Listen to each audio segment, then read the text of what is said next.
Praise the lord. ప్రభునందు ప్రియదేవుని యొక్క విశ్వాసులారా, ప్రభునామమున మీ అందరికీ వందనాలు. దానియేలు రివల్యూషన్ సెమినార్ రెండవ రోజు.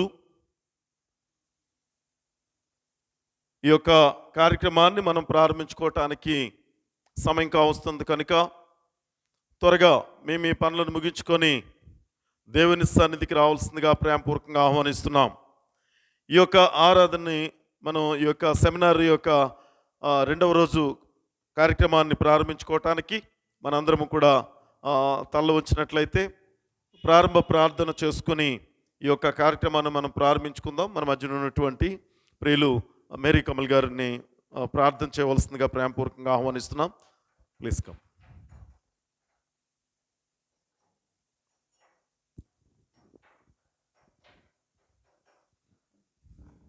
ప్రైజ్ లార్డ్ అండి. అందరికీ కళ్ళు మూసుకున్నట్లయితే ప్రార్థన చేసుకుందాం.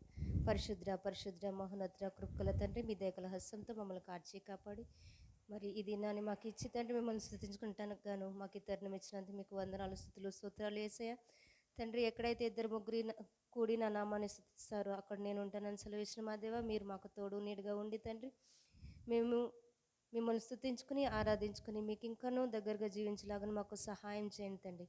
తండ్రి, మీరే మాకు తోడు నీడుగా ఉండండి తండ్రి. ఎంతమంది అయితే అనారోగ్యంతో బాధపడుతున్నారో ప్రతి ఒక్క బిడ్డని కూడా పేరు పేరు చెప్పిన ముట్టి స్వస్థతపరిచి తండ్రి, ఇది నా దేవుడైన యెహోవా వల్లనే కానీ ఇది ఏ మనుషుల వల్ల కాదు అని వాళ్ళు తెలుసుకుని తండ్రి మిమ్మల్ని ఆరాధించుకుని స్తుతించుకునేలాగా సహాయం చేయండి తండ్రి.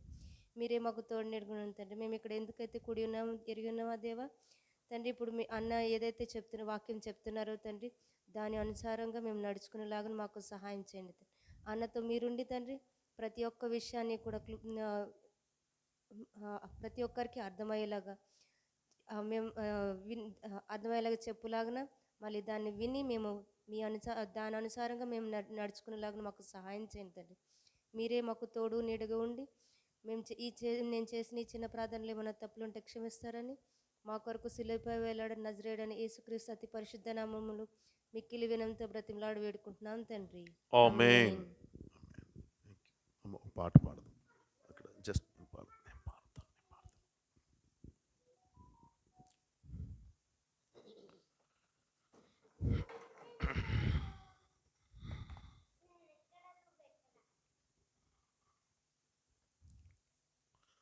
సాంగ్ నెంబర్ 234 234 ప్రార్థన వినుడి పావనుడా ప్రార్థన మాకు నేర్పుమయ.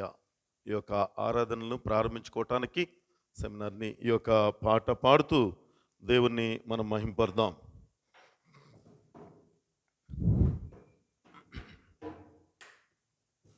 ఎస్ 2-3-2-4 ప్రార్థన వినడే పావనుడా ప్రార్థన మాకు నేర్పుమయా. ప్రార్థన వినడే పావనుడా ప్రార్థన మాకు నేర్పుమయా. శ్రేష్టమైన భావము గూర్చి శిష్య బృందముకు నేర్పితివి.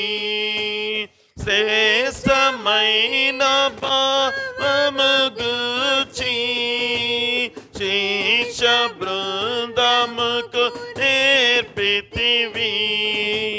పరముడ నిన్ను ప్రణతించెదము పరలోక ప్రార్థన నేర్పుమయా. ప్రార్థన వినడి పావనుడా ప్రార్థన మాకు నేర్పుమయా. పరమ దేవుడా అని తెలిసి కరములెత్తి జగముచి. పరమ దేవుడా అని తెలిసి కరములెత్తి జగముచి. శిరమును వంచి సరిగను వేడిన శంకరి ప్రార్థన నేర్పుమయా.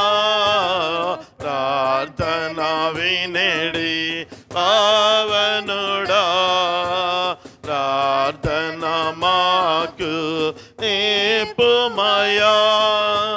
దిన దినంబు చేసిన సేవా దైవ చిత్తముకు సరిపోవా. దిన దినంబు చేసిన సేవా దైవ చిత్తముకు సరిపోవా. దీనుడవయ్యో దితముగా కొండను చేసిన ప్రార్థన నేర్పుమయా. ప్రార్థన వినడి పావనుడా, ప్రార్థన మాకు నేర్పుమయా. శత్రుముఖ నిన్ను చుట్టుకొని సిలువ పైన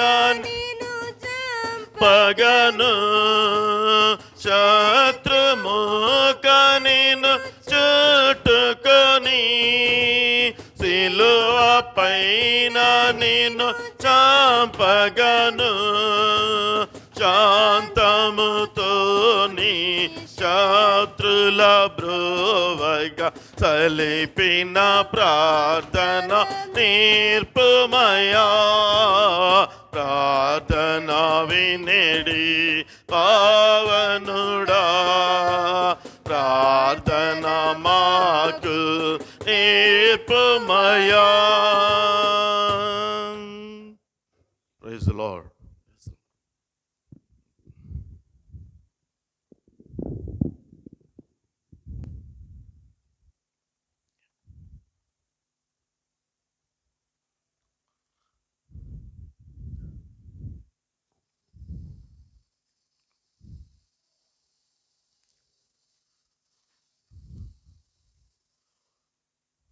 ప్రైజ్ ది లార్డ్. మరొక్కసారి మీ అందరికీ కూడా వందనాలు తెలియపరుస్తూ రెండవ రోజు దానియేలు ధ్యానాంశాలకు మిమ్మల్ని అందరినీ కూడా ఆహ్వానిస్తున్నాను. నిన్నటి రోజు మనం నేర్చుకున్నది సింపుల్గా ఒకసారి మనము రివిజన్ చేసుకుందాం. ఇంట్రడక్షన్లోనే మనం నిన్న చాలా ప్రాముఖ్యమైనటువంటి విషయాలు మనం నేర్చుకున్నామని నేను నమ్ముతున్నాను. ఓకే, ఈ యొక్క దానియేలు గ్రంథము బబులోను సామ్రాజ్యంలో ఉంటుండగా దానియేలు దేవుని చేత వ్రాయింపబడినటువంటి గ్రంథంగా మనము నిన్న నేర్చుకున్నాం. ఇది ప్రపంచములో సంభవింపబోవు సంగతులన్నిటిని కూడా మనకి భవిష్యత్తులో సంభవించబోయేటువంటి సంభవాలన్నీ కూడా అని మనము నేర్చుకున్నాం. ఇది ఎన్ని భాషల్లో రాయబడిందని మనం నిన్న రోజు నేర్చుకున్నాము. ఎన్ని? రెండు భాషల్లో రాశారని. హీబ్రూ, తర్వాత అరామిక్ అంటే సిరియా లాంగ్వేజ్, దాన్ని అరామిక్ అంటారు. మనం దాని గురించి నేర్చుకున్నాం. చాలా సంతోషం. అలాగనే ఇందులో ముఖ్యంగా 4 దర్శనాలు ఉన్నాయని మనం నేర్చుకున్నాం కదండి. ఈ గ్రంథంలో 4 దర్శనాలు కూడా మనం, ఎందుకంటే దేవుడు దానియేలుకి ఆదేశించినటువంటిది మనం ఇక్కడ ఈ గ్రంథంలో వ్రాయబడినటువంటి మనం చూస్తున్నాం. ఈ యొక్క సంఘానికి వ్యవస్థాపకుడు అనే మాట చెప్పాం కదా నిన్న. అంటే సంఘాన్ని మొదట ప్రారంభించింది ఎవరు అని. సంఘాన్ని మొదట ప్రారంభించింది సహజంగా నిన్న చాలా క్లియర్గా మనం నేర్చుకున్నాం. అందరూ కూడా కొత్త నిబంధనకు వచ్చేసరికి ఏమని చెప్తారు? పేతురు అని కదా. అక్కడ నుండే ఆదిమ సంఘము ప్రారంభించబడిందని చెప్తారని చెప్పాం. కానీ మొదటి నుండి, ఎందుకంటే సంఘం అనగానే ఆయన బిడలు, ఆయన యొక్క విశ్వాసుల సమూహం కదా. ఆయన ప్రత్యేకించబడినటువంటి జనాంగం కాబట్టి అది మొట్టమొదట ఆదిలోనే మనము అబ్రహాము ద్వారా ఆయన అది నిబంధన చేశాడని మనం నేర్చుకున్నాం. ఈ యొక్క ఇశ్రాయేలీలను 2 భాగాలుగా విభజించారు, మనకి తెలుసు అది. ఒకటి ఇశ్రాయేలీలు 10 గోత్రాలు కలిసి, 2 గోత్రాలు కలిసి యోధా జనాంగంగా, అంటే ఇలాగ 2 భాగాలుగా మనం దాన్ని వివరించాం. ఓకే, నెబుకద్నెజరు మన ఇజ్రాయేలీల మీదకి ఎన్ని మార్లు దండయాత్ర చేశాడో మనం చూసాం. 3 కదా, 3 సార్లు దండయాత్ర చేసి ఆయన అక్కడ నుండి బానిసలుగా మనం ఇంచుమించుగా ఆయన తీసుకెళ్ళినటువంటి జనాంగం ఎంతమంది అని చెప్పాము నిన్నటి రోజు. అది కూడా వివరించాను నేను. మొత్తం కంప్లీట్గా క్యాల్కులేట్ చేసి వారు చెప్పారు. ఎంతమంది?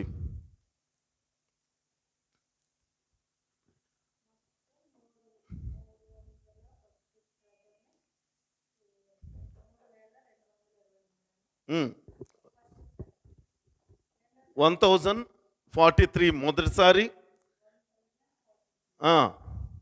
రెండవసారి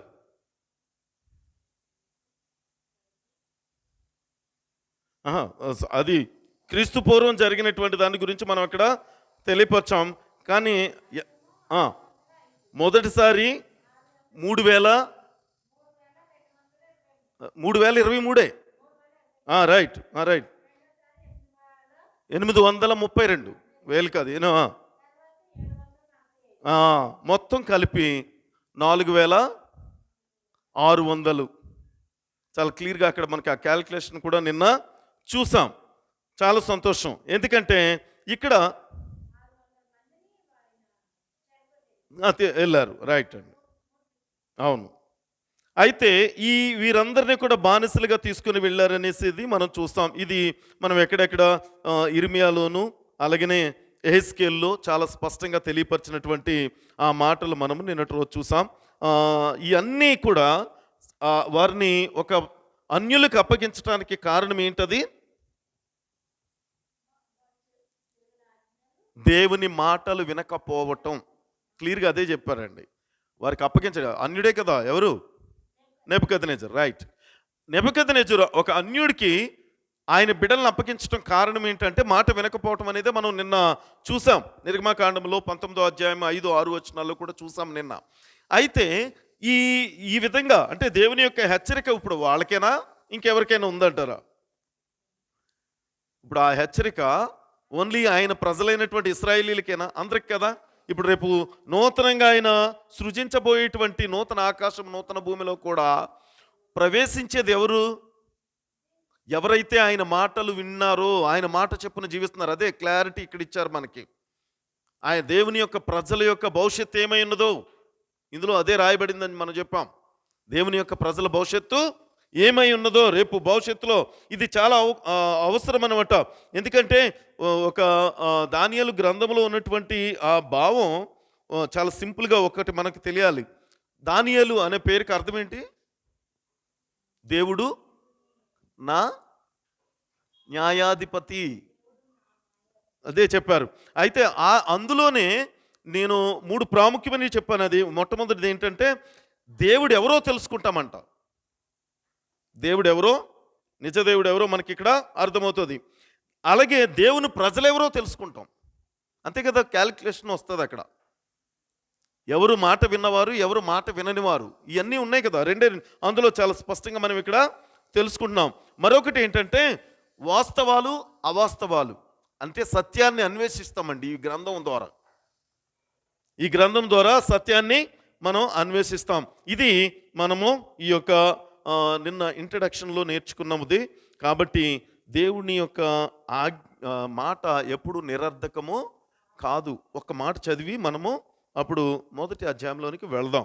ఇర్మియా 25వ అధ్యాయం. ఇది నిన్న కూడా మీరు చదివారు వెళ్ళే ముందు. ఎందుకు ఇప్పుడు చదవమంటున్నానంటే ఆయన ఏమి హెచ్చరిక చేసి తర్వాత మనల్ని ఇందులో ప్రవేశింప చేస్తున్నారో మనం చూద్దాం. ఇర్మియా 25వ అధ్యాయం 11వ వచనం. నేను ఆ దేశమును పాడగును పాడుగాను నిర్జనముగాను, అమ్మ 11వ వచనం నుంచి తల్లి, 25వ అధ్యాయం 11వ వచనం. పాడుగాను నిర్జనముగాను ఉండును. ఈ జనులు 70 సంవత్సరములు బబులోను రాజునకు దాసులుగా ఉందురు. ఈ మాట చెప్పాడు అక్కడ. ఎందుకంటే 12వ వచనం కూడా చదవండి. యెహోవా వాక్కు ఇదే, 70 సంవత్సరములు గడిచిన తరువాత వారి దోషములను బట్టి నేను బబులోను రాజును ఆ జనులను కల్దీల దేశమును శిక్షింతును. ఆ దేశము ఎప్పుడు పాడగునట్లు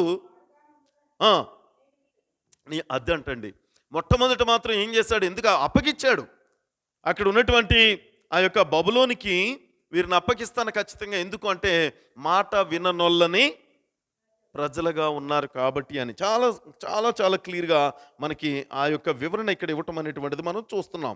కాబట్టే అది మళ్ళీ తిరిగి దేవుడు ఏం చేయబోతున్నాడో కూడా మనకి ఇక్కడ క్లారిటీ ఇచ్చాడు ఆ 12వ వచనంలో కదా.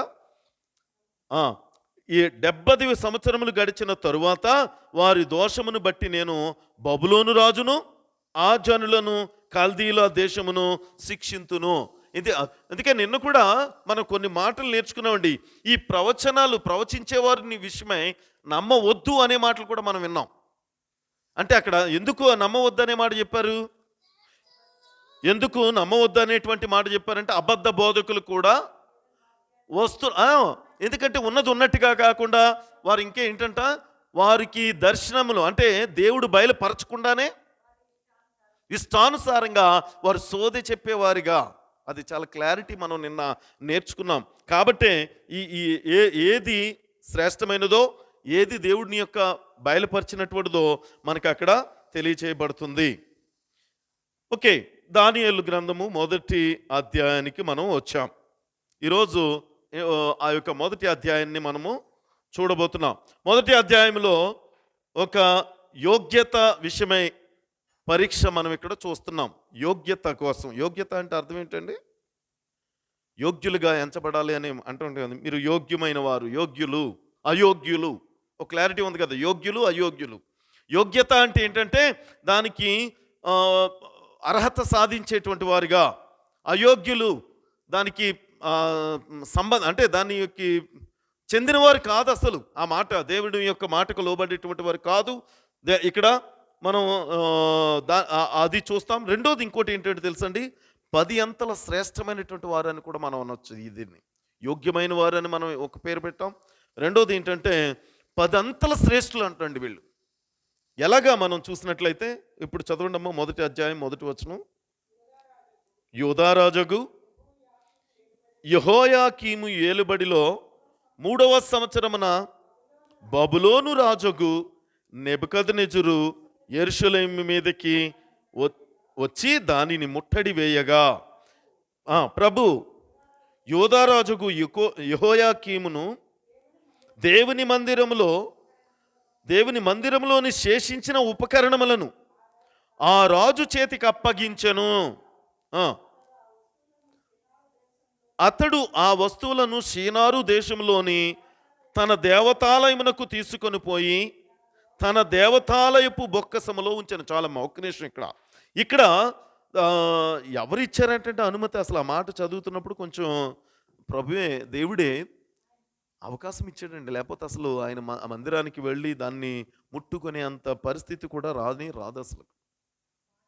మాట వీళ్ళని ఏ రీతిగానే. అందుకే నేను చాలాసార్లు అనుకుంటాను, మన బిడ్డల్ని ఎప్పుడన్నానండి సరిచేయాల్సి వచ్చినప్పుడు అండి, మనకి నిజంగా చెప్పాలంటే ఓ పక్క తల్లిదండ్రులుగా పెద్దవారుగా మన హృదయం చాలా భారంగా ఉంటుంది. వాళ్ళని కొట్టి వీళ్ళు వచ్చి ఎడుతారంటారు చూసారా, అది ఎప్పుడన్నా విన్నారో లేదో కానీ ముందు వాళ్ళని కొట్టేసి వీళ్ళు వెళ్ళి పక్కకి వెళ్ళి ఏడుతుంటారంట. కారణం వాళ్ళని శిక్షించడం వలన కలిగినటువంటి బాధ ఓ పక్క అయితే, వాళ్ళు తప్పిపోతారేమనేటువంటి భయం. అందుకే ఖచ్చితంగా వారిని శిక్షించడం చాలా అవసరం. శిక్షించడం అనేటువంటిది ఆ పరిస్థితి ఇక్కడ మనం చూసినప్పుడు దేవుని యొక్క ప్రజల మీద దేవుడిచ్చినటువంటి ప్రత్యేక స్థితిని వారు ఏం చేశారో తెలుసండి.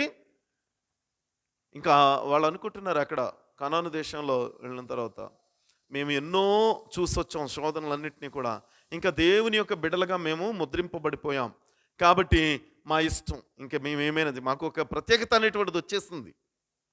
అందుకే నువ్వు నీ యొక్క పరిశుద్ధతను ఎప్పటి వరకు కాపాడుకోమన్నాడో తెలుసండి. అసలు అంతము అంటే అర్థం ఏంటంటే నీ యొక్క ఈ శరీరంలో నుంచి జీవము పోయే వరకు కూడా అనండి, ఆఖరి క్షణం ఆ యొక్క జీవం విడిచిపెట్టే వరకు కూడానట నీవు నీ యొక్క ఆ పరిశుద్ధతను, ఆ విశ్వాసమును నువ్వు కాపాడుకోవాలి.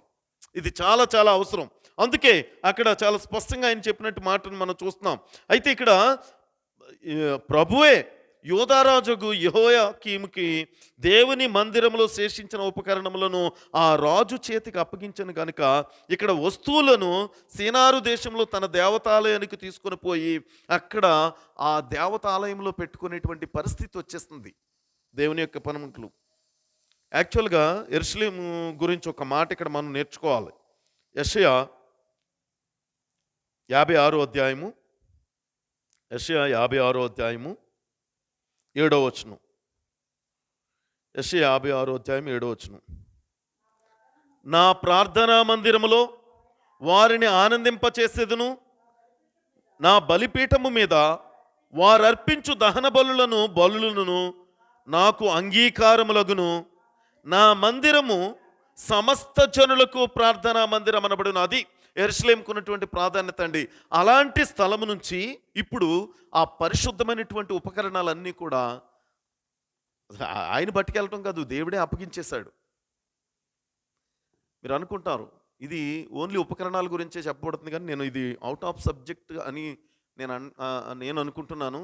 కానీ అవుట్ ఆఫ్ సబ్జెక్ట్ అయినా మనకి చాలా ఉపయోగపడుతుంది. ఏంటది? దేవుడు నీకు కొన్ని తలాంతులు ఇచ్చినప్పుడు ఆ తలాంతులను గనక నీవు సద్వినియోగపరచుకోకపోతే, మనం మత్తయి సువార్తలో మనం ఉపమానం కూడా మనం ఎరిగి ఉన్నాం. అలాంటప్పుడు ఆ తలాంతులు గనక మనం సద్వినియోగపరచుకోకపోతే ఏం చేస్తాడు? తీసేస్తాడండి మన దగ్గర నుంచి. ఇంకా వేరే వాళ్ళకి ఇవ్వాలి, వేరే వాళ్ళని బలపరుస్తాడు, మన యొద్ద నుంచి ఆ తలాంతులు తీసేస్తాడు. మరి అంతే కదా, ఆ శ్రద్ధ ఉన్నటువంటి వారికి, ఆ యొక్క దాని గురించి ఆ ప్రాధాన్యత తెలిసిన వారికి అవి ఇవ్వటం అనేటువంటిది జరుగుతుంది. కాబట్టి ఇక్కడ దేవుడే అన్యులకి అప్పగించేస్తాడు. దాని విలువ మీకు తెలియట్లేదు, ఆ వస్తువుల విలువ. దేవుని మందిరంలో ఉన్నటువంటి ఉపకరణాల విలువ మీకు తెలియట్లేదు కాబట్టి అని ఆయన ఆ యొక్క అన్య దేవతల ఉండేటువంటి ఆ మందిరానికి తీసుకొని పోవటానికి దేవునికి, నిజంగా చెప్పాలంటే ఇది దేవునికి అవమానం కదండి. దేవునికి అవమానం అక్కడ. ఇప్పుడు దేవునికి అవమానం ఎలా కలిగింది అంటే ఆయన బిడ్డల వల్లనే. చివరికండి ఈ అధ్యాయంలో మనం నేర్చుకోబోయేది ఏముంటుందో తెలుసండి. ఆల్రెడీ నేను దీని గురించి రాసుకున్నాను. దేవుని ప్రజలకి మొట్టమొదట కొంచెం అపజయం ఎదురవుతుంది, కానీ చివరికి ఫైనల్ విక్టరీ మాత్రం ఆయన బిడ్డలు ఆయనదే. ఎలాగాని ఆ యొక్క యవన బిడ్డలను చూసి మనం నేర్చుకోవచ్చు. ఈరోజు వారికి కలిగిన శోధన ఎంత భయంకరమైనటువంటి శోధన. అసలు అక్కడ నపుంసకులకి అతని అప్పగించాడు, వారిని తీసుకుని వెళ్ళి చేస్తాడు. ఆయనకి అప్పగించారు. అప్పగించిన తర్వాత వారు చేసినటువంటి పని నిజంగా ఒకసారి మనం ఇంకొక చోట కూడా చూస్తాం. నపుంసకులు అంటే స్త్రీలింగం కానీ పురులింగం కానిటువంటి వారికి ఇక్కడ ఉన్నారు. తర్వాత కొత్త నిబంధనలో ఒక చోట చూస్తాం, అపోస్తుల కార్యములో కదండి, చాలా స్పష్టంగా ఇక్కడ మనం ఆ మాట కూడా ఒకసారి 26వ వచనం చదువుతారు. 8వ అధ్యాయము అపోస్తుల కార్యములు 8వ అధ్యాయము 26వ వచనం.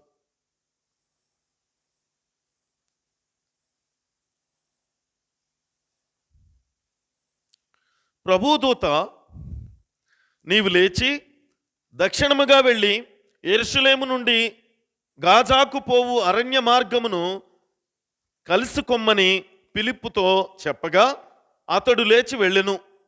అప్పుడు ఇథియోపియుల రాణి అయిన కందాకే క్రింద మంత్రి అయి ఆమె యొక్క ధనాగారం అంతటి మీదనున్న ఇథియోపియుడైనటువంటి నపుంసకుడు ఆరాధించుటకు యెరూషలేమునకు వచ్చి ఉండెను. అది ఎందుకంటే ఇక్కడ సేమ్ ఇక్కడ వీళ్ళు ఎలాంటి వారు, వారి యొక్క యజమానులు ఇచ్చేటువంటి ఆ సూచనలు సలహా మీదకి వారు చేయటం. ఇంకా అక్కడ మనం తర్వాత చూస్తాము. ఇక్కడ ఫిలిప్పుతో అతను చెప్పగానే అక్కడ ఆయన ఆ యొక్క రథం దిగేసి బాప్తిసం పొందుకున్నట్టు ఇక్కడ ఇచ్చినట్టుగా మనం చూస్తాం. ఓకే, మనకి అంటే దీన్ని దేనికోసం చెప్తున్నానంటే వీళ్ళంతా కూడా యజమానులు చెప్పే మాటను శిరసావహించేటువంటి వారు పాటించేటువంటి వారుగా మనం చూస్తాం.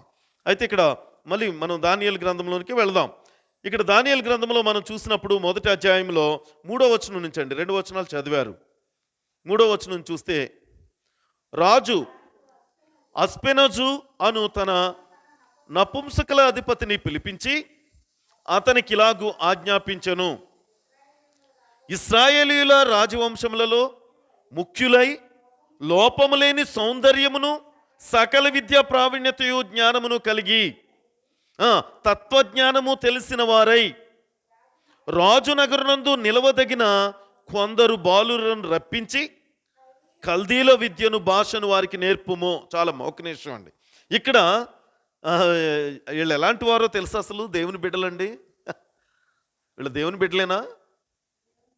2వ వచనంలో చెప్పాడు కదా ఎక్కడి నుంచి వచ్చారంటే వీళ్ళంతా ఇశ్రాయేలీయుల రాజ్యవంశములలో ముఖ్యులు, లోపము లేని సౌందర్యమును సకల విద్యా ప్రావీణ్యత జ్ఞానము కలిగి. అది ఎంత చక్కని మాట అంటే అక్కడ లోపం లేని వారును సౌందర్యవంతులు.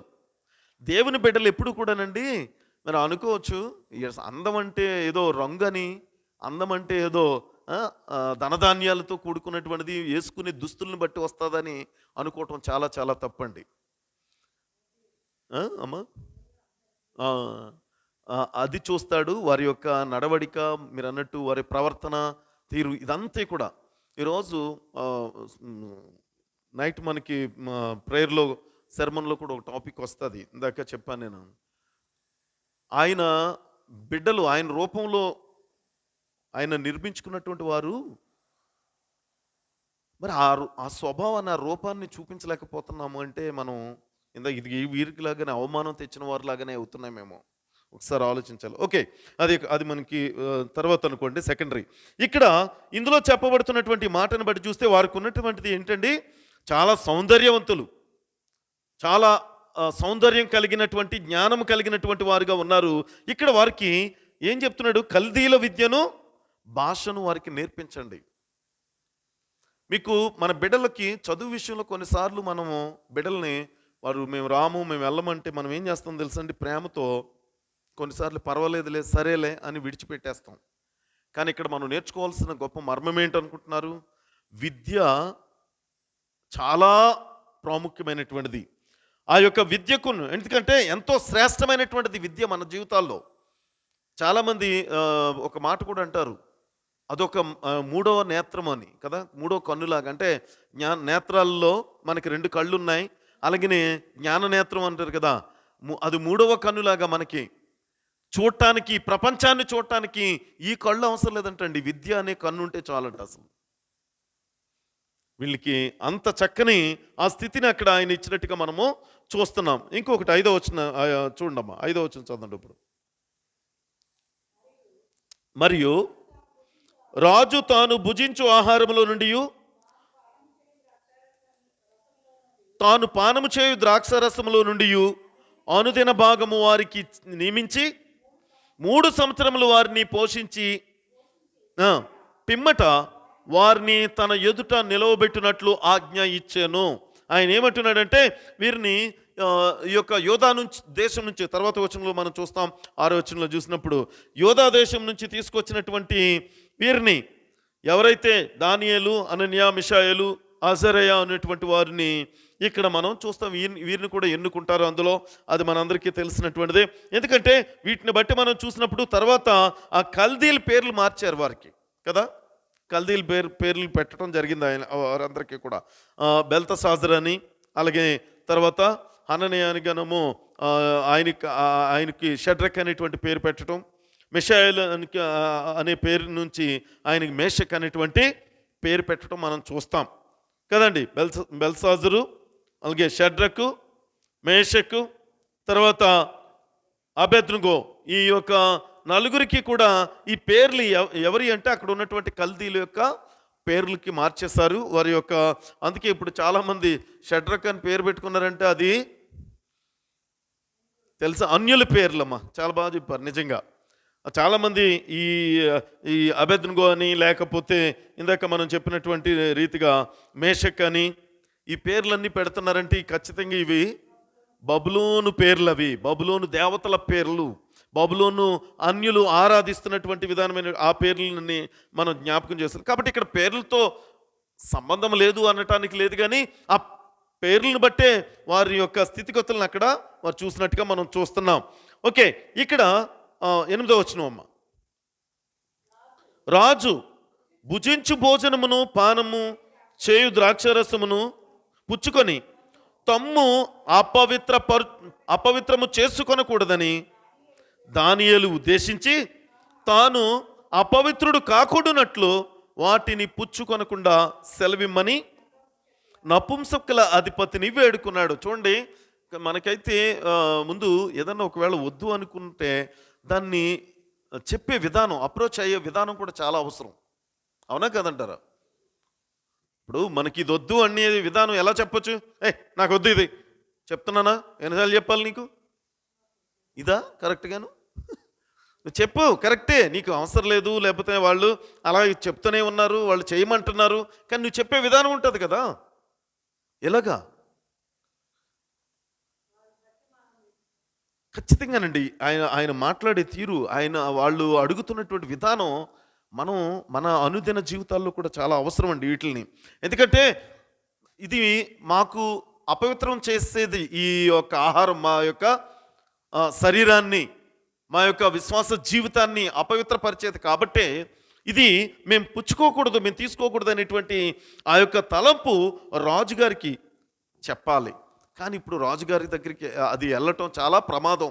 కానీ అలాంటి సమయంలో కూడా వీరు చాలా తెలివిగా వారు తన యొక్క అధిపతి అయినటువంటి నపుంసకుల అధిపతిని ఆయనతో చెప్తున్నారు, దీన్ని మేము తీసుకోవటం వలన, ఎందుకంటే ఇది చాలా రుచికరమైనదే, చాలా రుచికరమైనటువంటిదే, చాలా బలమైనటువంటి ఆహారంగా వారు తీసుకునేటువంటి రీతిగా చూసుకుంటే, అయినా కానీ అది ఎలాంటి రుచికరమైనటువంటిదైనా సరే మేము దాన్ని మా దేవుడు మాకు ఆజ్ఞాపించినటువంటి దాన్ని బట్టి మేము దాన్ని తీసుకోకూడదు.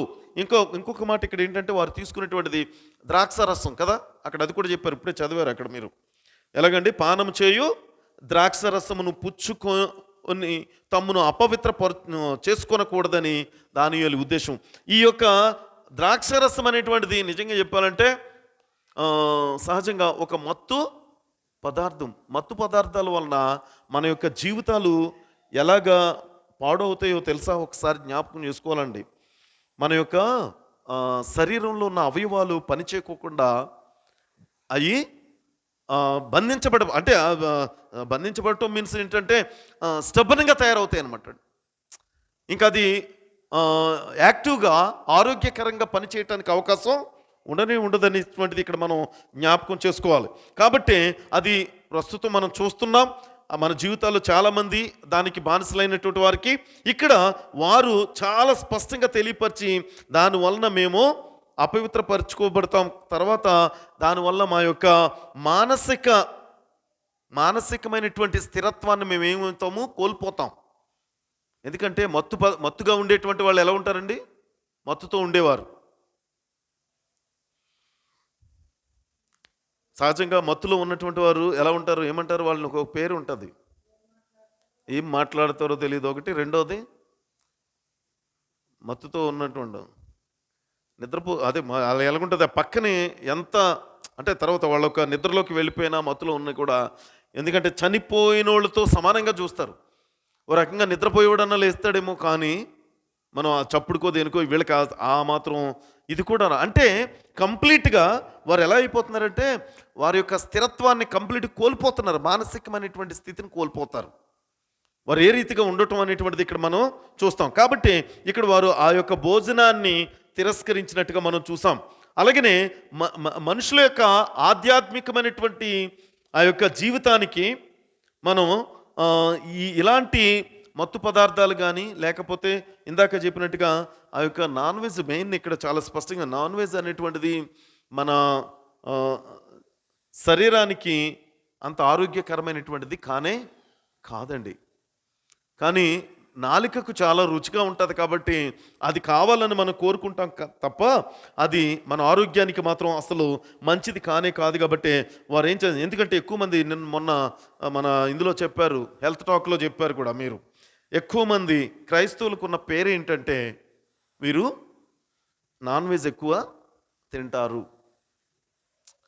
మరి ఎందుకంటే మరి క్రైస్తవులు అనే మాటకి వచ్చేసేటప్పటికి అందరికి వచ్చేస్తుంది, అది అందరూ తింటారు అని. అలాగని తినని వారు కూడా ఉన్నారు, చాలామంది పాటిస్తున్నారు. నమ్మకంగా ఉండేవారు దేవుని ఇక్కడ ముగ్గురిని చూస్తున్నాం కదా, నలుగురిని. మనం కూడా ఒక నలుగురిని ఇక్కడ బైబిల్లో మనం చూస్తున్నాం. మనలో కూడా ఎక్కడో ఇప్పుడు ఇన్ని కోట్ల మంది దేవుని ప్రజలను చెప్పుకునేటువంటి వారు దేవుని మాట చెప్పిన జీవించేవారు చాలామంది ఉండొచ్చు. కాదు అనటానికి లేదండి, కాదు అనటానికి లేదు. కాబట్టే వీళ్ళ పరిస్థితి ఎలాగుందో ఒకసారి మనం చూద్దామండి. 13, 14, 15 వచనాలు ఒకసారి చూడండి. అందుకతడు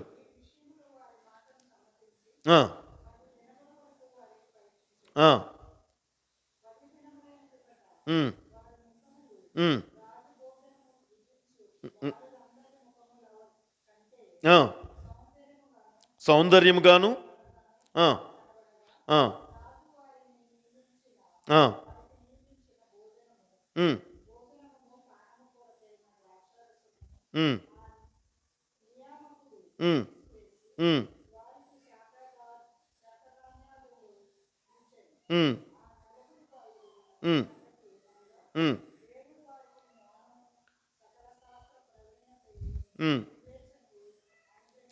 ఎవరండి ఈయన? ఒక మాట అండి, 16వ వచనంలో చెప్పిన మాట ఏంటి? ఎవరు మళ్ళీ ఈయన? ఇక్కడ ఒక మాట చదివారు ఇప్పుడు. ఆ నియామకుడు తీసివేసి ద్రాక్షారసమును అక్కడ ఉన్నటువంటి రాజుగారు ఇచ్చినటువంటి భోజన ఆహార పదార్థాలన్నింటిని కూడా తీసివేసి శాఖాధాన్యాలు ఆయన ఇచ్చాడు. ఈ నలుగురు బాలురు నపుంసకుడు, అది చాలా స్పష్టం, కరెక్ట్ అండి. ఈ నలుగురు బాలురు సంగతి ఏమిటంటే దేవుడు వారికి జ్ఞానమును సకల జ్ఞాన ప్రావీణ్యతయు వివేచనము అనుగ్రహించను. మరియు దానియేలు సకల విధములకు దర్శనములకు స్వప్నముల భావములను గ్రహించు తెలివి గలవాడై ఉండెను. ఇది దేవుడు వారిని ఆశీర్వదించిన విధానము. ఇక్కడ మనం చూసినప్పుడు వీళ్ళు ఒక 10 రోజుల తర్వాత అంటండి, వీళ్ళు మరి ఈ భోజనం చేసిన వారికి వీళ్ళకి ఎంత తేడా ఉందో చూడండి. అసలు స్వరూపం ఎలాంటిది వీళ్ళది? ఆదికాండము 1వ అధ్యాయం 27వ వచనంలో ఉంది కదండి, చాలా స్పష్టంగా. ఆయన స్వరూపంలో, దేవుని స్వరూపంలో అన్నాడు నరులను చేయటం కదా. ఆ దేవుడు చాలా సౌందర్యవంతుడు, ఆయన స్వరూపంలో వచ్చినటువంటి బిడ్డలందరూ కూడా అసలు అంటే ఆ రోజుల్లో వారు తీసుకునే ఆహారం ఏంటది? ఇదే శాఖాధాన్యాలే.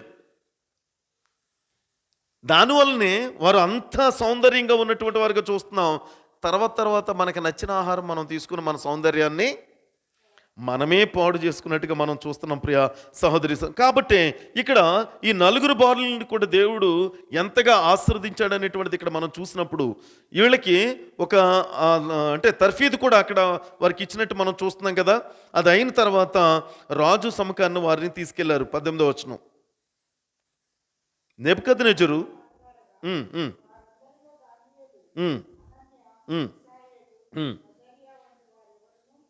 కనబడలేదటండి.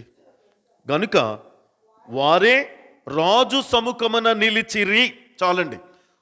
అసలు వీరు తీసుకుని ఆ భోజనం కోసం ఏమి తిందుమా, ఏమి తాగుదుమా, ఏమి ధరించుకుందుమా కదా, మన చాలా క్లియర్గా ఉంది. దానికోసమే బాధపడి ఉంటే ఈరోజు రాజు సముఖమున వాళ్ళు నిలిచేవారా? అసలు వాళ్ళకి చింతించాల్సిన అవసరం కూడా లేదు, వారి ఎదురుగానే ఉంది. ఏమైనా తినటానికి వారికి ఏమైనా మత్తు పదార్థాలు కూడా సేవించడానికి అవకాశాలు అక్కడ చాలా మెండుగా ఉన్నాయి. కానీ వారు చూడండి, వారి యొక్క నాలుకను వారు కంట్రోల్లో పెట్టుకున్నారు. వారి యొక్క కన్నులను కంట్రోల్లో పెట్టుకున్నారు. ఎందుకంటే ఆకర్షణగా కనపడేటువంటి వాటన్నిటినీ వారు ఏం చేశారు, అక్కడ వారు అదుపులో ఉంచుకున్నారు. ఇది దాటిపోకుండా ఉండటానికి ప్రయత్నం. చాలా చక్కని మాట ఇక్కడ మీరు ఆ యొక్క 18వ వచనంలో చదివారు చూడండి. రాజు సముఖమున ఆ నలుగురే నిలిచారటండి. ప్రియ సహోదరి సహోదరులారా, ఒక్కటే మనం నేర్చుకోవాల్సిందండి. మనం కొద్దిమందను మళ్ళీ ఎన్నోసార్లు నేను చెప్తూ ఉంటాను, మీరు ప్రత్యేకంగా ఒక లోకమంతా వెళుతున్న రూట్ కంటే కూడా మీరు సపరేట్గా ఒకరోజు మీరు ఆరాధన అని, లేకపోతే మీ సిద్ధాంతాలన్నీ కూడా ఎలాగున్నాయంటారు, డిఫరెంట్గా ఉన్నాయి. లోకంలో ఉండే క్రైస్తవులు ఒక రకంగా ఉంటే మీరు ఒక రకంగా ఉన్నారేంటి? అవునా కదండి? అదేనా ప్రశ్నలు వచ్చాయి మీకు ఎవరికన్నా ఎదురవుతున్నాయా? కానీ దేవుని సముఖాన్ని నిలిచేది ఎవరు? అలాగే ప్రత్యేకించబడిన వారే కదా. ఇప్పుడు ఈ ప్రత్యేకత పొందినటువంటి ఈ నలుగురు బాలురు ఏ రీతిగా అయితే దేవుని సముఖంలో నిలిచి వారు దీవించబడినట్టుగా మనం ఇక్కడ చూస్తున్నాం. నీవు ఎప్పుడైతే అలాగున్నా ఒకసారి ఆమోసు గ్రంథంలో ఒక మాట ఉందండి. ఆమోసు 4వ అధ్యాయం 12వ వచనం. ఆమోసు 4వ అధ్యాయము 12వ వచనం. ఆమోసు 4వ అధ్యాయం 12వ వచనం. కాబట్టి ఇశ్రాయేలీయులారా, మీ ఎడల నేను ఇలాగునే చేయుదును గనుక ఇశ్రాయేలీయులారా, మీ దేవుని సన్నిధిని కనబడుటకై సిద్ధపడుడి. అది కదా, చాలా స్పష్టంగా చెప్తున్నాడు.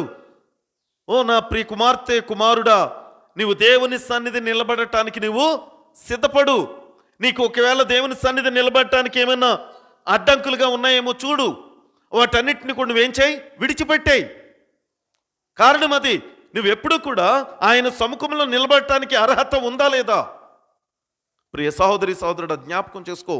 ఇక్కడ ఆమోసు ద్వారా చాలా స్పష్టంగా ఈ యొక్క నలుగురు బాలురు కూడా ఏ రీతిగా అయితే రాజు సముఖంలో నిలబడ్డారో, రేపు దేవుని యొక్క సముఖంలో నిలవబడటానికి నీవు సిద్ధంగా ఉన్నావా? అలా సిద్ధపడు నువ్వు. అది చాలా స్పష్టంగా దేవుడు ఇక్కడ మనకి, నీకు నాకు మనందరికీ కూడా బయలుపరుస్తున్నట్టుగా చూస్తున్నాం. కాబట్టి మీరు మీ దేవుని సన్నిధిని కనబడుటకై సిద్ధపడండి. ఎంతమంది మనము ఈ ప్రత్యేకించబడ్డామని చెప్పుకుంటూనే మనం సమూహంలో కలిసిపోతున్నాం. పేరుకు మాత్రమే ఆ ప్రత్యేకత, కానీ మనం చేసే ప్రతి పని కూడా అందరితో కలుస్తున్నాం. ఓ సహోదరుడు ఒక ప్రశ్న వేశాడు ఒక విశ్వాసకి. సహోదరుడు కాదు, సేవకుడే, సహోదరుడు అనటానికి లేదు. ఏమనట,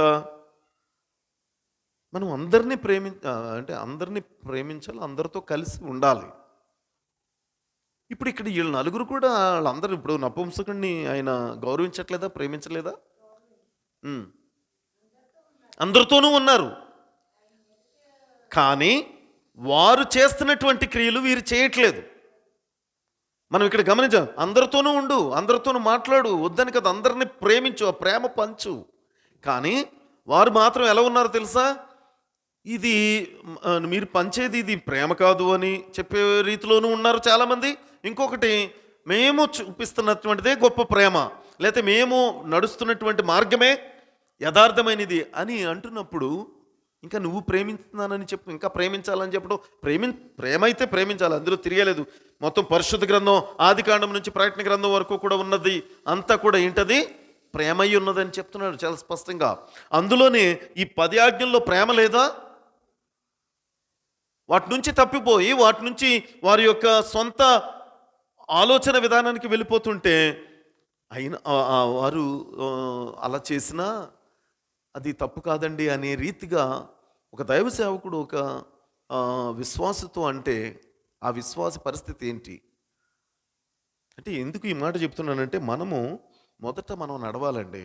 మనమే నడవకపోయి మన వెనక మనల్ని రమ్మంటాం కూడా అది మంచిది కాదు. మనం ఒక కుటుంబంలో దేవుని అంటే ఆయన మాట చెప్పిన మనం జీవించడానికి మనం సిద్ధపడి, మన కుటుంబంలో ఉన్నటువంటి సభ్యులందరూ రమ్మంటే బాగుంటుంది, కానీ వారెవరూ లేకోకుండా మనమే అనేటువంటి మాట చాలా చాలా తప్పు అవుతుంది. కనుక ప్రియ సహోదరి సహోదరులారా, ఇక్కడ మనం జ్ఞాపకం చేసుకోవాల్సినటువంటిది అదే. తర్వాత 19వ వచనం మనం చూసినట్లయితే, మనం మరి దేవుని యొక్క సముఖాన్ని నిలబడటానికి మనం సిద్ధంగా ఉన్నామా అనేటువంటిది మనం చూడాలి. 19వ వచనం, రాజు వారితో మాట్లాడగా వారందరిలో దానియేలు, హనన్య, మిషాయేలు, హజర్యా వంటి వారెవ్వరును కనబడలేదు గనుక వారే రాజు సముఖమున నిలిచిరి.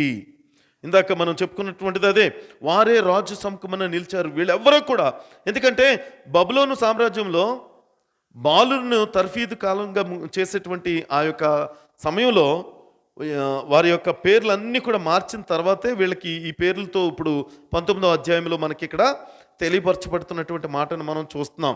వీరు మొత్తం అంటే ఒక 3 సంవత్సరాలు విద్యాభ్యాసం అంటే అది తర్ఫీదు పొందిన తర్వాత వారు ఎలా తయారైపోయారండి? ఎలాగా ఒకసారి మరి ఒక మాట ఉంది, సామెతల్లో ఒక మాట ఉంటుంది, దయచేసి ఒకసారి అది చూద్దామా. సామెతలు 22వ అధ్యాయము. కాదండి థ్యాంక్ యూ అమ్మా, మీరు చక్కని మాటలు. 22వ అధ్యాయము 29వ వచనం.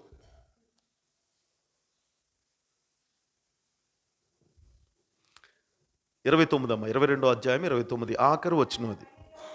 తన పనిలో నిపుణత గలవానిని చూసితివా, అల్పులైన వారి ఎదుట కాదు, వాడు రాజుల ఎదుటనే నిలుచును. దేవునికి అది కదా. అంటే నీవు నేను నేర్చుకునేదటండి చాలా శ్రద్ధగాను దాన్ని ఒక క్రమంగా మనం నేర్చుకోగలిగితేనంట. వీళ్ళు 3 సంవత్సరాలు వారికి ఒక విద్యను అభ్యసించారు కదా. కల్దీల భాషను గురించి అక్కడ చెప్తున్నారు. తర్వాత సకల ప్రావీణ్యాలు అక్కడ వారికి నేర్పించండి ఇక్కడ ఉన్నటువంటిది. అవన్నీ కూడా వాళ్ళు నేర్చుకున్న తర్వాత ఏంటంటే అప్పుడు తీసుకెళ్లారు కదా రాజు దగ్గరికి. వాళ్ళు నలుగురు తప్ప మిగిలిన వాళ్ళు ఎవరో కూడా అక్కడ చెప్పలేరు, నిలబడలేకపోయారు. దాని అర్థం అది. చెప్పకుండా ఉంటే ఎంతసేపు పని చెబుతా, పక్క తీసేయండి అంటారు ఏదైనా అంతే. దాని విలువ ఎప్పుడండి అక్కడ దానికి అంటే మాట్లాడుతున్నప్పుడు, లేకపోతే యథార్థత తెలియపరుస్తున్నప్పుడు నేర్చుకున్నారు.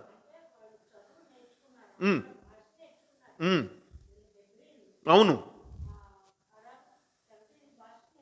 అవును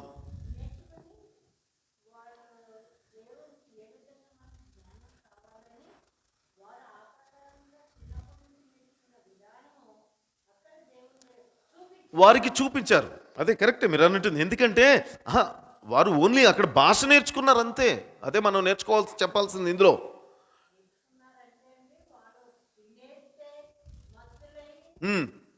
అది వారికి రాకపోయి ఉండేది.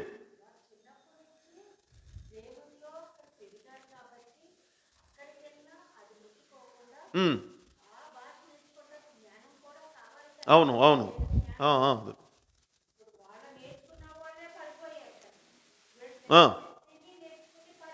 అవును అవును అదే అదే అదే అదే ఇక్కడ అందుకే నేను దీన్ని ఏమంటానంటే అండి, ఒక పని ఇప్పుడు పని చేస్తున్నారండి వాళ్ళు. ఏంటి ఆ పని? ఒక లాంగ్వేజ్ అనేటువంటిది వాళ్ళు నేర్చుకోవాలి అక్కడ. అదొక పని వాళ్ళకి. ఆ పనిని నమ్మకంగా చేశారు. ఇక్కడ నేను చెప్పేది ఆ రూట్ అనమాట. ఎందుకని ఇప్పుడు మనం ఏదన్నా ఒక పని చేయాలండి, ఎవరికైనా భాషే కాదు ఇంకోటి ఏదన్నా అనుకుందాం, ఏదో పని అప్పగించారు, మనం ఆ పనిని నమ్మకంగా చేస్తేనంట మన అధిపతులు ఎదుట పొందుకుంటాం. ఒకటి మెండైన దీవెనలు. రెండోది ఏంటంటే మనకు అప్పగించబడినటువంటి యజమానుడి దగ్గర ఎలా ఉంటాం మనం తెలుసా, మనం నిలబడగలుగుతాం. ఇక్కడ అందుకే అంటున్నాడు మనుషుల ఎదుట కాదు కానీ, ఇక్కడ అల్పుల ఎదుట కాదు కానీ రాజుల ఎదుటనే నిలుస్తారు అంటున్నాడు. రాజులు అంటే మనం ఇక్కడ సహజంగా ఇప్పుడు ఈ రాజుగారు నెబుకద్నెజర్ గారు ఎదుట వారు నలుగురే నిలబడగలిగారు, ఇంకా ఎవరు కూడా నిలబడలేకపోతున్నారు కదా. కారణం ఏంటంటే భాష నేర్చుకోవటం ఒకటి కాదు, మీరు అన్నట్టు ఆ భాష నేర్చుకోలేక మత్తుగా తినేసి పండుకొని ఉండొచ్చు కూడాను. ఎక్కడెక్కుతుంది ఇంకా ఈ ఆహారమే అలాంటిది. అవును ఇది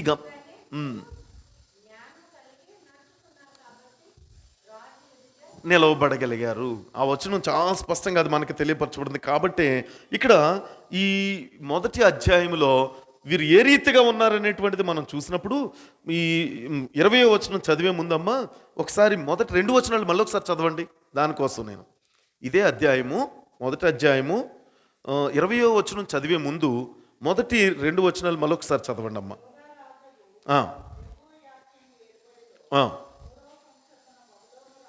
ఆ, ఆ, ఆ, ఆ, ఉమ్, ఉమ్, ఉమ్, ఉమ్, ఉమ్, ఉమ్, ఉమ్. ఆ, బొక్కసములో ఉంచెను. ఈ రెండు వచనాల్లో చదివినప్పుడు దేవునికి ఎంత అవమానము తీసుకొచ్చారో కలిగిందో అక్కడ మనం చూసాం. అవునా కదండి? ఆయన మందిరపు ఉపకరణాలన్నీ అనగానే అవి తీసుకుని వెళ్ళి అక్కడ ఒక ఆ యొక్క అన్యుల దేవత మందిరంలో పెట్టుకున్నారు అంటే చాలా అవమానకరమైనటువంటిది ఇక్కడ మనం చూస్తున్నాం. ఇప్పుడు 20వ వచనం చదవండమ్మా.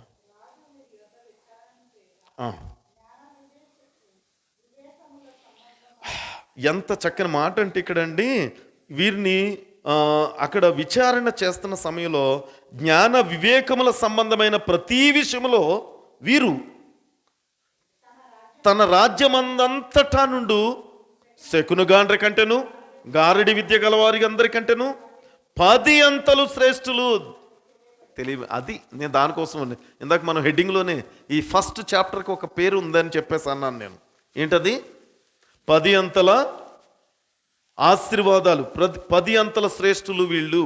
10 అంతలు శ్రేష్టమైనటువంటి వారు ఎవరు? వీళ్ళ పేర్లు చెప్పకండి, నేను మళ్ళీ మన దగ్గరికి వచ్చేద్దాం. ఇక్కడ అది ఎప్పుడు కూడా ప్రతి వచనాన్ని కూడా మనం ఎలా తీసుకోవాలంటే అండి, నీవు ఆ రోజుల్లో జరిగింది, లేకపోతే అంతకు ముందు జరిగింది, ఇప్పుడు జరుగుతుంది, లేకపోతే భవిష్యత్తులో జరగబోద్ది, దీన్ని మనకి అన్వయించుకుంటే విన్నవారికి అదేమ్మా దేవునికి వందనాలు. ఆ మాట కోసం అంటున్నాను. ఇక్కడ దేవుని మాట చెప్పున జీవించారు వాళ్ళు. వినని వారు ఏమవుతారో నిన్న ఇంట్రడక్షన్లోనే మనం నేర్చుకున్నాం. చెప్పండి చెప్పండి అమ్మ.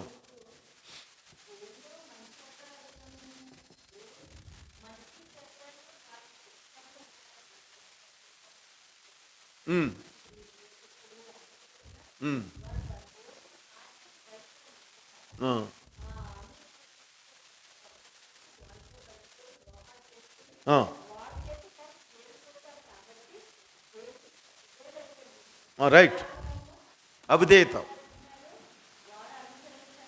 కాబట్టే అన్యుడైనటువంటి నెబుకద్నెజరుకి అప్పగించాడు. ఇది చాలా క్లారిటీ. అందుకని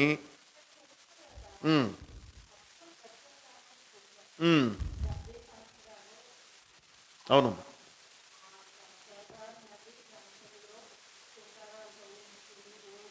ఎందుకంటే ఇదేమో పాలు తేనెలు ప్రవహించే దేశం. అంటే అర్థం ఏంటని చెప్పాను అప్పుడు? సమృద్ధి కలిగిన దేశం. పాలు తేనెలు అంటే మనకి లాస్ట్ శాబత్లో వచ్చింది కాబట్టి పాలు తేనెలు అంటే పాలు తేనెలు ప్రవాహం అని కాదు, కానీ సమృద్ధి అనే మాట మనం నేర్చుకుంటాం. అంత సమృద్ధి ఉన్నటువంటి స్థలం నుంచి ఇప్పుడు ఇంత బానిస స్థితికి వెళ్ళిపోయే పరిస్థితులు వచ్చేస్తున్నాయి. మళ్ళీని తినటానికి లేదు. సహోదరి సహోదరి, అందుకని ఇక్కడ అందుకే అంతటి అవమానకరమైనటువంటి స్థితి నుంచి దేవుడు ఎంతగా మార్చాడు ఇక్కడ వీళ్ళని. చదివారు చూసారా? అక్కడ ఉన్నటువంటి సెకండ్ గాండ్రి కంటేను గారడి విద్య గల వారందరికంటేను 10 అంతలు శ్రేష్టమైన వారుగా ఉన్నారటండి. దేవుడు ఎంతగా ఆశీర్వదిస్తాడంటే కొన్నిసార్లు కొన్ని శోధనలు, కొన్ని శ్రమలు మనకి ఎదురైనా కానీ మనము అధైర్యపడవలసిన పని లేదు. నమ్మకంగా దేవుని యందు భయభక్తులతో నడిచినప్పుడు దేవుడు ఖచ్చితంగా, ఇందాక మీకు చెప్పాను ఆఖరులో ఈ మాటని మీకు తెలియదు, ఇక్కడ అవమానము కలిగినా కూడా దేవునికి, దేవుని ప్రజలకి చివరికి ఇప్పుడు 10 అంతల శ్రేష్ఠులు అని అదే రాజు చేత చెప్పబడుతున్నారు. అది విజయం కదా. ఇప్పుడు ఎవరి చేత అయితే మనం తోలనడబడతామో, ఎవరైతే మనల్ని తృణీకరిస్తారో, ఎవరైతే మనల్ని అవమానిస్తారో వారి చేతే చాలా మంచి సహోదరి సహోదరుడు అని అనిపించుకుంటే అందులో ఉండే ఆ యొక్క సంతోషం, ఆ స్థితి ఎంత గొప్పది. సేమ్ ఇక్కడ అదే. అక్కడ దేవుడికి అవమానం కలిగింది, దేవుడు ఆ యొక్క అన్యుల చేతులకి అప్పగించేశాడు. కానీ అక్కడ మాత్రం పడుతున్నారు. అసలు మనకి నిజంగా చెప్పిన తర్వాత కంటిన్యూషన్ మన తర్వాత అధ్యాయాన్ని మనం చూస్తే ఆయన ఏ రీతిగా రాజు మాట కూడా వీరు వినకపోతే కలిగేటువంటి స్థితి ఏంటో మనం ఒకసారి జ్ఞాపకం చేసుకోవాలి. కనుక ఈ మొదటి అధ్యాయంలో చెప్పబడినటువంటి ఈ యొక్క స్థితిని బట్టి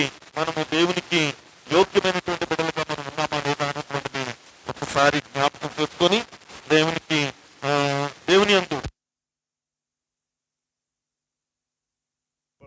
కనుక ఆ రీతిగా దేవుడు మనందరినీ కూడా ఆశీర్వదించి నడిపించాలని ఈ యొక్క రెండవ రోజు ఆ యొక్క దానియేలు రెవల్యూషన్ యొక్క సెమినార్లో మొదటి అధ్యాయంలో దేవుడు మనతో మాట్లాడినటువంటి స్థితిని బట్టి దేవునికి వందనాలు చెల్లిస్తూ ఈ యొక్క రెండవ రోజు కార్యక్రమాన్ని ముగించుట కొరకు మనందరం కూడా లేచి నిలబడినట్లయితే మన మధ్యన ఉన్నటువంటి పెద్దలు నిర్మలమ్మ గారిని ముగింపు ప్రార్థన చేయవలసిందిగా ప్రేమపూర్వకంగా ఆహ్వానిస్తున్నాం.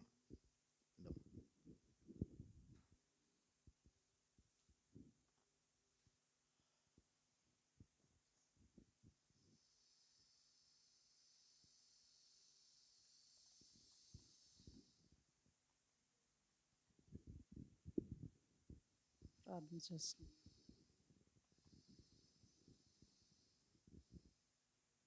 పరిశుద్ధుడా, ప్రేమ గల తండ్రి, మీ పరిశుద్ధమైన నామమును బట్టి మీకు స్తోత్రములు ప్రభా. స్తోత్రాలు తండ్రి, స్తోత్రం నాయన. ఇదిగో నాయన ఈ సాయంకాల సమయంలో ప్రభా మన సన్నిధిలో చేరి ప్రభా మరి దానియేలు గ్రంథాన్ని ప్రభా మేము ప్రభా మరి దాన్ని చెప్పుకొని ఏంటుండగా తండ్రి, మా దేవ మా మధ్యన మీరు ఉన్నారని నమ్ముచున్నాం.